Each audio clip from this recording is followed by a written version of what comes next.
Hey guys, it's Mark from Tabletop Entrepreneurs here. It's going to be a little less FaceTime and a little bit more work time available in this video. Not that we've been doing very many videos, but I honestly think this is the best way to give it an honest start. You're looking at this, you see boxes, you see gloves, you see a knife. What the heck's going on, right? So with what we do, we either make handmade jewelry and sell it locally, or we breed reptiles. That's the other side of what we do. We're tabletop entrepreneurs, literally meaning that if you can buy it or sell it over top of a table at a trade show, this is what we like to get involved with. I'm also the father of the Eastern Geckos project. Being the first reptiles that we're going to try and sell and ship to people, might as well go with the crested geckos. It was an easy start. Everybody seems to enjoy them. They're a very placid creature, and they sell. It's just something that people love to have. I don't have to worry about my animals hurting people when they buy them. We're talking about a little gecko. This thing bites you, you just wear it as an earring. Don't worry about it. Now, it looks empty, but I do promise there really is a little gecko in there, ready to go. So this guy, although traveling, he's not traveling extremely far. He'll be going to Nova Scotia, Canada today. I'm only in New Brunswick, so it would normally be just a good old-fashioned 3-hour trek. One of us would get into a vehicle and be done with it, but, you know, COVID. And, as always, these are my little COVID cresties, as I call them. They're all the crested geckos that were born under our care during the pandemic. It's a little funny sidebar for some, but it's what we do. So, first question. Do you guys ship your animals? You're darn right we ship our animals. And not only do we ship our animals, we choose to use the best reptile shipping service available in the country. We use Reptile Express. Okay, in short order, what happens is this. You see an animal, you want the animal. The truth is, that's the easy part. We created the animal, we put it online. Also, the easy part. All of this is easy. It's easy for me to create animals for you guys to look at online, and it's easy for you to look at the animals online and say that you want them. The problem is that if you don't live in my city, you would begin to believe that you can't acquire my animals. And that is the furthest thing from the truth. Back in the day when Reptile Express started, they were amazing people. They still are amazing people. They provided a shipping service only for the great country of Canada. Later on, they moved forward offering to the United States. Later, they moved forward offering to Europe. Now they're moving forward offering to Japan. As you can see, by utilizing this service, it doesn't matter where you are on the internet. You are about to find out today how I get my little animal to your front door. So the first few steps, which were not recorded because it's not really that important, but I'll go through them quickly, was after that you saw the animal that you wanted and you contacted me and I gave you the price and you agreed to the price, the next logical step was, how do we get it to you? Well, I go to Reptile Express, I do a quick quote, they tell us how much it's going to cost me to get my animals from my collection to your collection, and much like other things, we just pass the shipping costs over to the consumer. And the consumer pays the shipping cost as well as the value of the animal. The shipping cost comes in twofold. First thing you're purchasing is actually this box. Okay? This box is purchased and then is sent to me. And inside of this box has everything that I'm going to need to ship it to you. There's a value behind this box. Depending on the size of the animal that you're purchasing, and it will obviously dictate the size of the box that I'm going to require to ship with.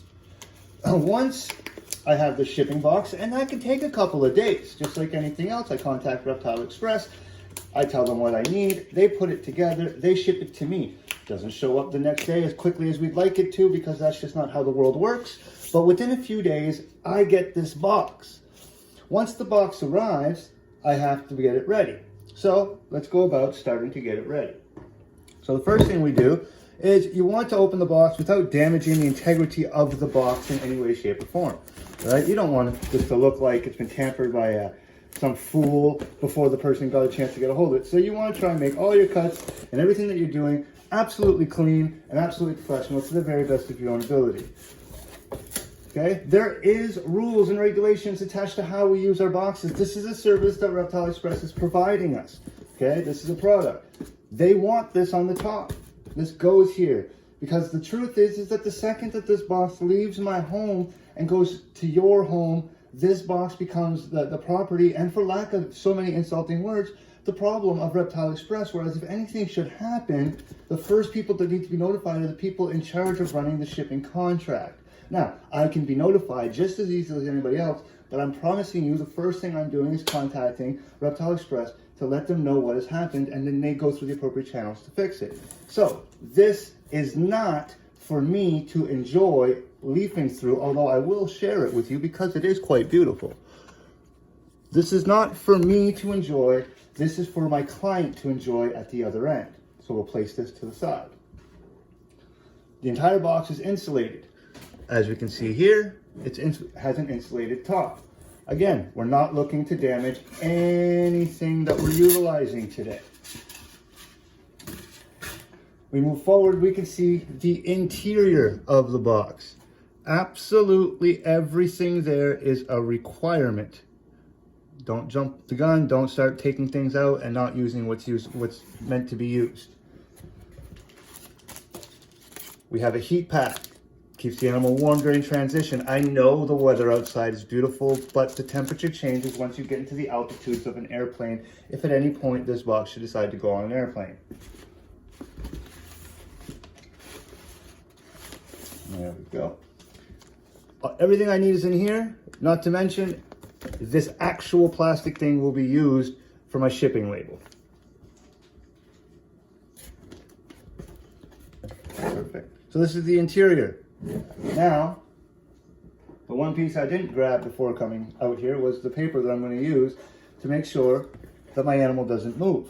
Because see, this moves now. Okay? You don't want that. Like right now, this is harmless. This is harmless. Nothing's going to happen to this animal right now as I'm demonstrating. But you would not want that to be jostled through shipping. Just big no-no. Just do not do it. There we go. I must apologize for that brief pause. I forgot to crumple my paper. You really didn't have to hear all of that nonsense crumpling. So now that we have the animal here, as we left off, what we're doing is just good old-fashioned crumpled paper. Nothing special about this, just crumpled paper. Some people use newspaper. I don't buy newspapers. I use the internet to read my news. Therefore, the paper aspect of it is kind of in short supply. And I stopped doing snakes.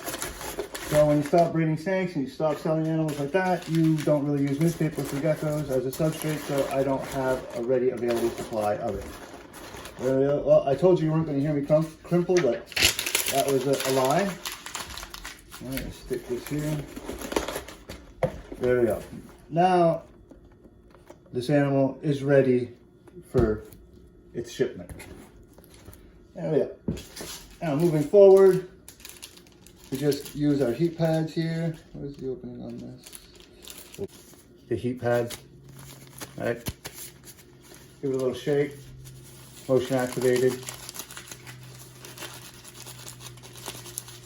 There we go.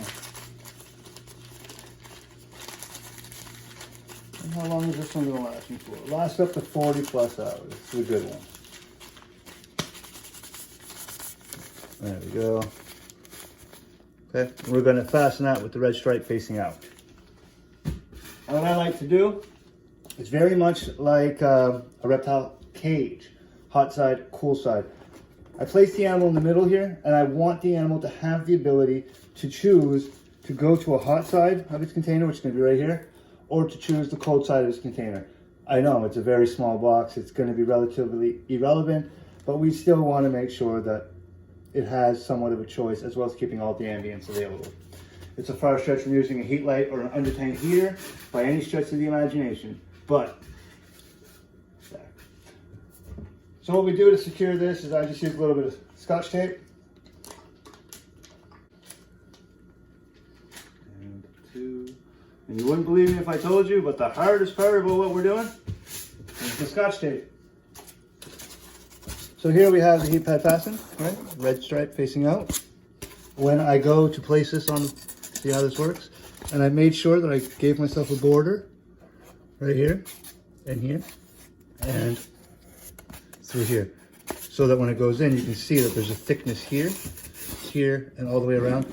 You really don't want this to be here and then to give you a hard time when you're closing your box. Right there. That's it. That's all we do. There's nothing else. There's enough ventilation and circulation, because you'll learn once we close the box how we close the box to ensure that we have ventilation and circulation.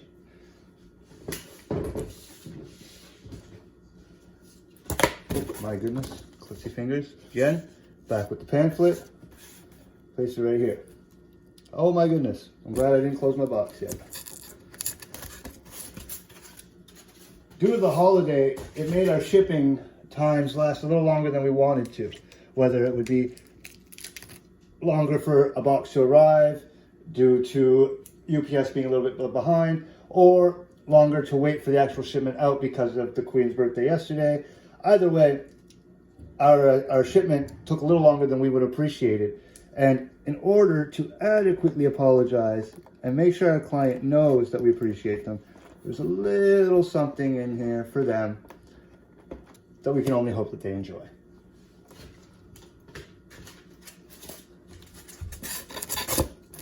And now we can close that box.